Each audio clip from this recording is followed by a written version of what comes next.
പ്രകമ്പനം വിജേഷ് പാണത്തൂർ സംവിധാനം ചെയ്ത പ്രകമ്പനത്തിൽ സാഗർ സൂര്യയും ഗണപതിയും അമീനും മല്ലിക സുകുമാരനും പ്രധാന വേഷങ്ങൾ ചെയ്യുന്നു. ഒരു ഹൊറർ കോമഡി ജോണറിലാണ് സിനിമ ഉണ്ടാക്കിയെടുത്തിരിക്കുന്നത്. ഒറ്റവാക്യത്തിൽ പറഞ്ഞാൽ സങ്കടപ്പെടുത്താത്ത ഒരു ഫാൻറ്റസി എലമെൻ്റുള്ള സിനിമയാണിത്. ഈശ്വരവിശ്വാസമില്ലാത്ത, കമ്മ്യൂണിസ്റ്റ് ചിന്താഗതിയുള്ള മക്കളുള്ള, എന്നാൽ ഈശ്വരവിശ്വാസവും മരണാനന്തര ജീവിതവിശ്വാസവും ഒക്കെയുള്ള ഒരു അമ്മയും അടങ്ങുന്ന കണ്ണൂർ ജില്ലയിലെ ഒരു കുടുംബത്തെ പരിചയപ്പെടുത്തിക്കൊണ്ടാണ് പ്രകമ്പനം കഥ പറഞ്ഞു തുടങ്ങുന്നത്. പിന്നീട് ആ കുടുംബത്തിലെ മൂന്നാം തലമുറ കൂടെ കഥയിലേക്ക് വരുന്നു. ഒരു മെയിൻ കഥാപാത്രത്തിൻ്റെ മരണത്തോടെ കഥ വേറെ വഴിയിലേക്ക് പോകുന്നു.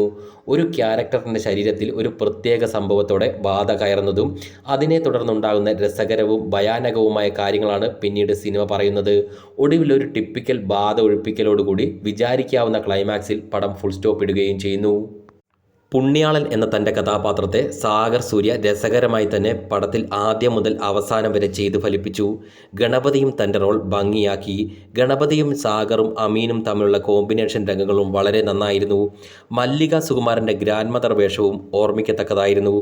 അസീസ് നെടുമങ്ങാടും ഈയിടെ വന്ന അദ്ദേഹത്തിൻ്റെ ക്യാരക്ടേഴ്സിനെ പോലെ ഈ സിനിമയിലും അദ്ദേഹത്തിൻ്റെ ജോലി ഗംഭീരമായി ചെയ്തു.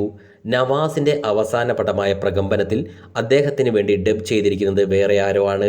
ഹിറ്റ്ലർ ബ്രദേഴ്സ്, മാട്ടുപ്പെട്ടി മച്ചാൻ, ജൂനിയർ മാൻഡ്രേക്ക്, വെട്ടം തുടങ്ങിയ സിനിമകളിലെ നവാസിൻ്റെ കഥാപാത്രങ്ങളാണ് നമുക്ക് പെട്ടെന്ന് ഓർമ്മ വരിക. എന്നാൽ അതിൽ നിന്നൊക്കെ മാറി നിൽക്കുന്ന ഒരു വേഷമാണ് അദ്ദേഹം ഇവിടെ ചെയ്തിരിക്കുന്നത്.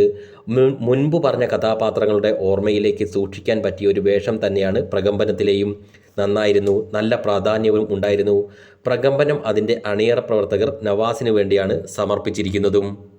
സിനിമയിൽ ഭയവും ചിരിയും ഉള്ള രംഗങ്ങൾ നിരവധിയുണ്ട്. എന്നാലും ഹ്യൂമർ തന്നെയാണ് ഡോമിനേറ്റ് ചെയ്യുന്നത്. ബാധ വരുന്നതും ബാധ കയറുന്നതും തുടർന്നുണ്ടാകുന്ന കാര്യങ്ങളും ഒക്കെ തിയേറ്ററിൽ ചിരി പടർത്തിയിരുന്നു. പടത്തിന് മൊത്തത്തിൽ ഒരു ഫാമിലി മൂഡുണ്ട്. പക്ഷേ യൂത്ത് ഓറിയൻറ്റഡായ ഒരുപാട് ഘടകങ്ങളും സിനിമയിൽ കാണാം.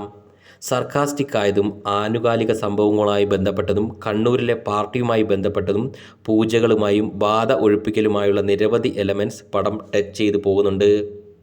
ഭ്രമയുഗം, ഡയസിറെ, രോമാഞ്ചം, സർവമായ തുടങ്ങി പുതിയ ചിന്തകൾ ഉൾപ്പെടുത്തിയ നിരവധി പ്രേത സിനിമകൾ ഈയിടെ വന്നു. അതിലേക്കൊക്കെ ചേർത്ത് വെക്കാൻ സാധിക്കുന്ന ഒരു നല്ല ഫ്രഷ് ഭാവനയാണ് ഈ സിനിമയിലുള്ളതെന്ന് പേഴ്സണലി തോന്നി. കന്നഡയിൽ നിന്നും വന്ന സൂ ഫ്രം സോ എന്ന സിനിമ ഒരു ഓവർ റേറ്റഡ് ഹൊറർ കോമഡി ആയാണ് തോന്നിയത്. ആ സിനിമയുടെ ട്രാക്ക് പ്രകമ്പനത്തിൽ ചിലയിടങ്ങളിൽ തോന്നാം. പക്ഷേ ഇവിടെ ഗോസ്റ്റ് ഒറിജിനലാണ്. സൂ ഫ്രം സോയിൽ ഫേക്ക് ആത്മാവായിരുന്നു. എന്നാൽ ആ കന്നഡ പടത്തെക്കാളും എത്രയോ മികച്ചതാണ് പ്രകമ്പനം എന്ന് കൃത്യമായി തന്നെ പറയാം. കാരണം ഈ സിനിമ തരുന്ന ടോട്ടൽ ഒരു ഫീൽ അത്രയ്ക്ക് നല്ലതാണ്. പിന്നെ ഇതിലെ ആക്ടേഴ്സൊക്കെ തന്നെ ഓവറാക്കാതെയും താഴെ പോകാതെയും നല്ല രീതിയിൽ തന്നെ അഭിനയിച്ച് ഫലിപ്പിച്ചിട്ടുണ്ട്. അവസാനത്തെ ബാധ ഒഴിപ്പിക്കലൊക്കെ ചെറിയ രീതിയിൽ വെറൈറ്റി പിടിച്ചു എങ്കിലും ക്ലീഷേ സാധനം തന്നെയായിരുന്നു എന്നും പറയാം. ശരിക്കും വലിയ പ്രതീക്ഷ ഒന്നും തന്നെ ഇല്ലാതെ കയറിയ പ്രകമ്പനം വളരെ നല്ല ഒരു ഔട്ട്പുട്ടാണ് തന്നത്. ഫാമിലിയായും ഫ്രണ്ട്സായും അല്ലെങ്കിൽ തനിച്ചായാലും തിയേറ്ററിൽ നല്ല എക്സ്പീരിയൻസ് തരുന്ന ഒരു സിനിമയാണിത്. ഇൻ ഷോർട്ട്, ഹൊറർ കോമഡി എന്ന കാറ്റഗറിയോട് 100% നീതി പുലർത്തിയ, ആവശ്യത്തിന് ചിരിയും ഭയവും തരുന്ന ഒരു നല്ല കുഞ്ഞു സിനിമയാകുന്നു പ്രകമ്പനം. സാറ്റിസ്ഫൈഡ് ആണ്.